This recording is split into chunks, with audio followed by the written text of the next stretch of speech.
News Radio 700 WLW. Why are these campuses so prone to unrest, and why are the people overseeing these campuses so reticent to step in and make some sort of preemptive move before it gets into things like threatening other students and taking over buildings? Standing by is Scott Baradell. He is an expert on branding and trust, the author of the book Trust Signals, Brand Building in a Post-Truth World. And Scott Baradell, how are you on this glorious Tuesday? I'm good. Thanks for having me. I'm glad you're here. It's my belief that a lot of the people that fall victim to these kinds of things that we've seen across America on college campuses, these people that are the ones that run the universities, that they're not prepared. Much like a lot of private companies in the real world are not prepared for when crises hits and how to handle it. And because of that, they're caught flat-footed, and things tend to get out of control a lot more than if they had been prepared for this. It would seem to me that one of the best things a university can invest in going forward is how to handle things that might pop up like this, because they will undoubtedly in the future. Would you agree with that? Oh, yeah, I couldn't agree more. And it's only gotten more complicated as the nation has gotten more polarized. And I think a lot of people have a mentality of trying to please everyone, and you end up pleasing no one, which has generally happened at the campuses where things have gone wrong. Exactly. I think what we've seen is, for example, at the University of Florida, where the president down there, former U.S. Senator Mike Sass, he was pretty adamant. This is not a daycare center. We're not here to babysit you. You are here to learn. We're at Columbia. The president at that school seemed absolutely paralyzed and could not make a decision. She was afraid of ticking everybody off, the students, the donors, the trustees, and everything. And I think because of that, that's why we've seen what has transpired at Columbia.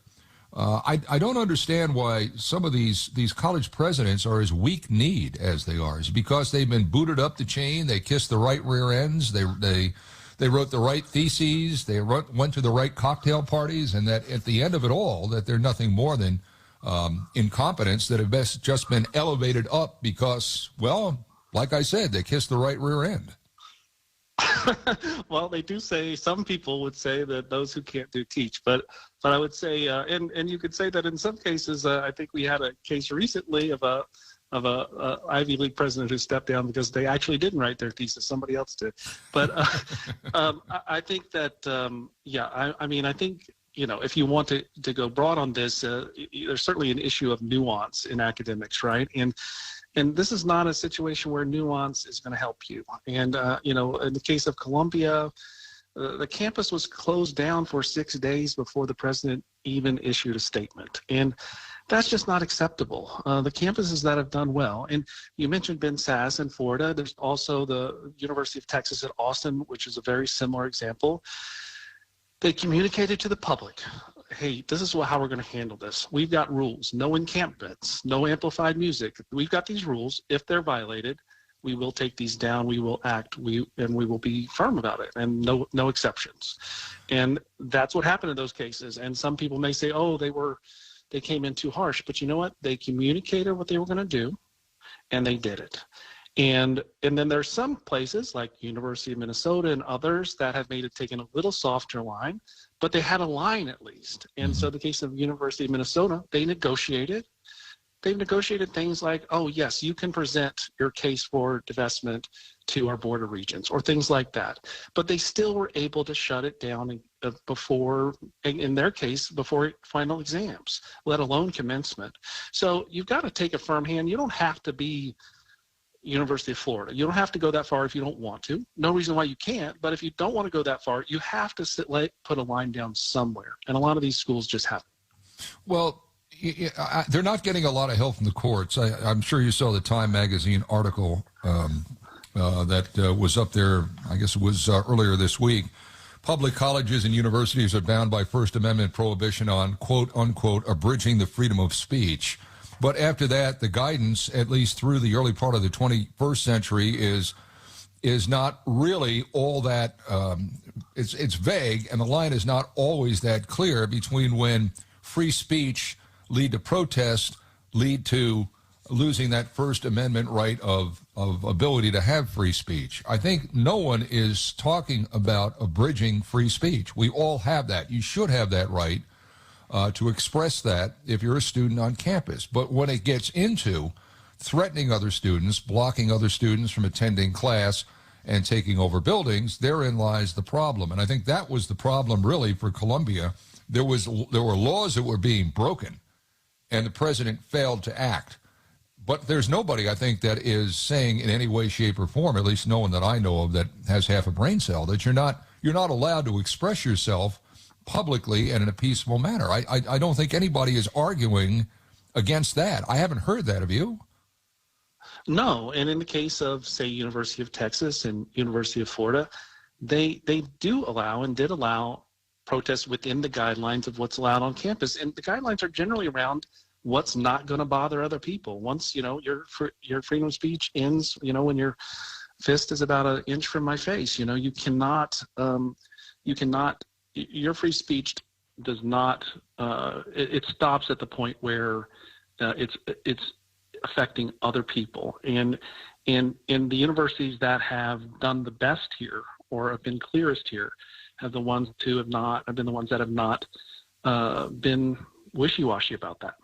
Well, Scott, it seems to me that there's a couple of things at play here at these universities, and maybe they intersect. I don't know. The one thing that's at play is that the people that invariably get the job as president or chancellor of a university is someone who has come up through the ranks of academia and not in the quote-unquote real world.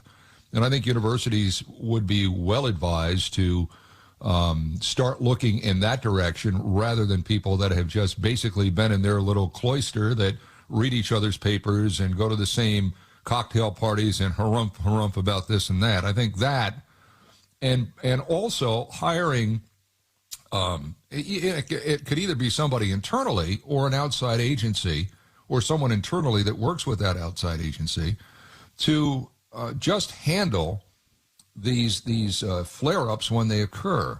It seems so basic and elementary to me that you've got to get outside the cocoon of academia, because academia in and of itself is incapable of handling this. We saw the last round of college presidents that were trotted out in front of Elise Stefanik, and she made absolute mincemeat. I think all three, or certainly two of those three college presidents are gone.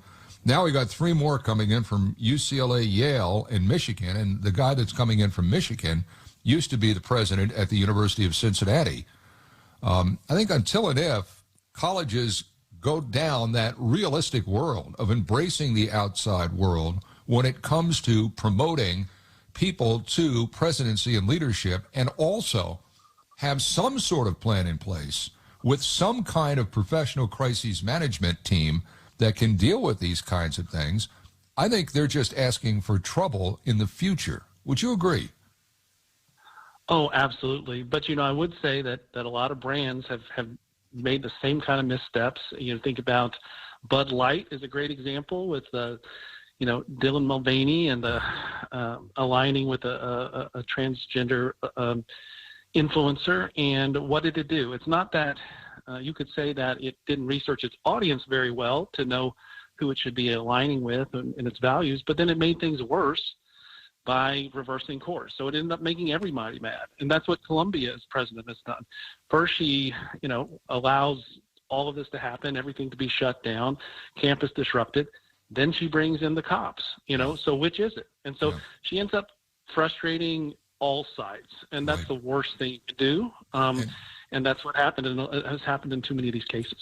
Scott Baradell, you can find him at Idea Grove, IDEAgrove.com. Scott, we appreciate your time. And again, your book is Trust Signals Brand Building in a Post-Truth World. Thank you, Scott. Hopefully we can do this again. Thank you. Thank you so much.